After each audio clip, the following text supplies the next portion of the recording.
It's not all espressos and flat whites.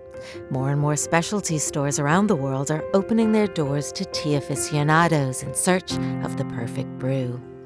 We visit a trio of emporiums in Berlin, New York, and London, all three dedicated to the heritage, the ritual, and fundamentally the taste of tea.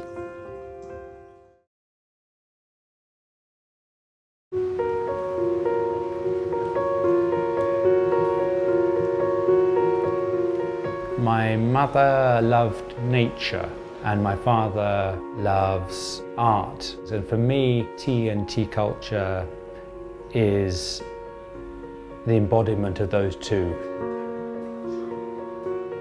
We called it postcard teas because we go to all the places our teas come from. We have about 60 to 80 different teas from around about 35 different makers. It was really important to have complete traceability, so we put the maker's name and the place on every tea, and also to give more knowledge, because without that knowledge everything is just a good cup of tea. But then if you have precise areas and precise people, you can start to enjoy learning more. The big problem facing Asia, where the tea makers we work with come from, is depopulation. Everybody wants to go to the cities, and by working with small communities with lots of different farmers, we can try and hopefully persuade people that there's an economic reason for staying there. The great thing about the tea postcards is we dreamt it up as an idea of sharing. So it's a pouch which has an image on the front, then you can write on it on the back. You can do it online as well. They've gone all over the world. People are so touched when they receive it, and they drink the tea and it stays in the kitchen and people remember the person who sent it for a long, long time. So it's a lovely gift.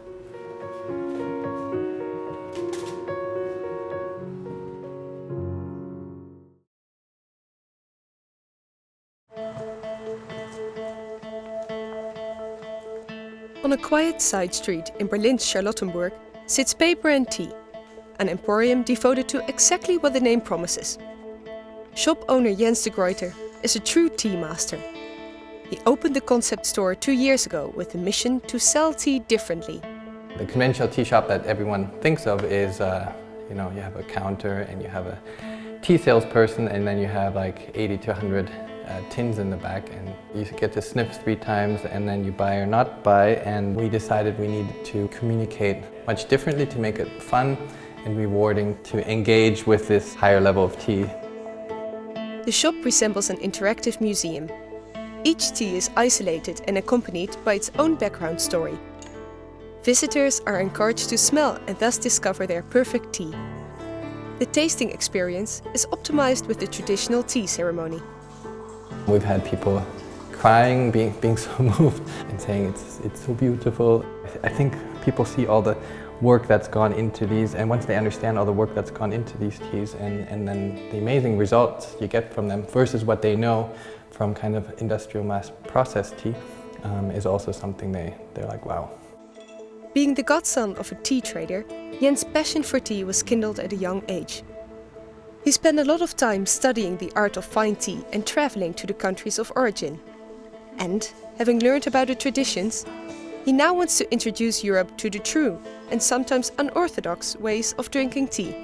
Tea is still leading a wallflower existence compared to specialty coffee. Tea is the last big specialty food revolution happening. It's the last one. I also believe it will be the biggest one.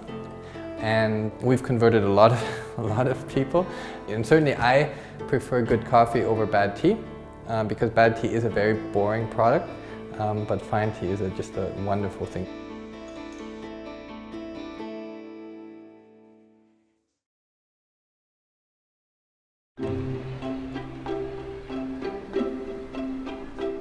Monocle was founded 5 years ago.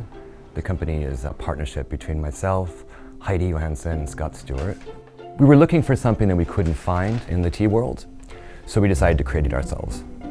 And the first part of that process was finding exceptional, high-level organic tea leaves.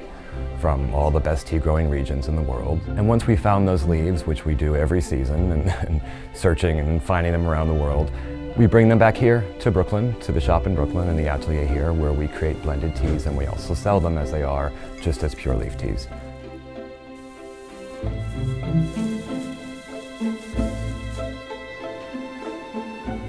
We're actually tucked away in a very remote part of Greenpoint, Brooklyn. People come in off the street and they're surprised when they walk in because it's a little bit of a jewelry box. The idea was that we wanted to create a space where people could separate themselves from New York, from the craziness of New York, from the chaos of New York, and then walk in and learn about tea, because tea is a very complicated world. It's a very complex world that requires a lot of education, and people are very intimidated. So they come in and they spend time tasting and learning and talking. We started creating our own teas because we couldn't find the quality of teas that we wanted on the market here.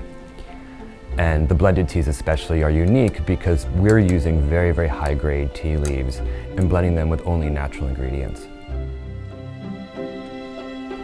Because Heidi and I have different skills, she comes from a food background, I come from a design background, we're able to put all those things together and to create not just these high-level teas, but also do it in a way that we think is evocative.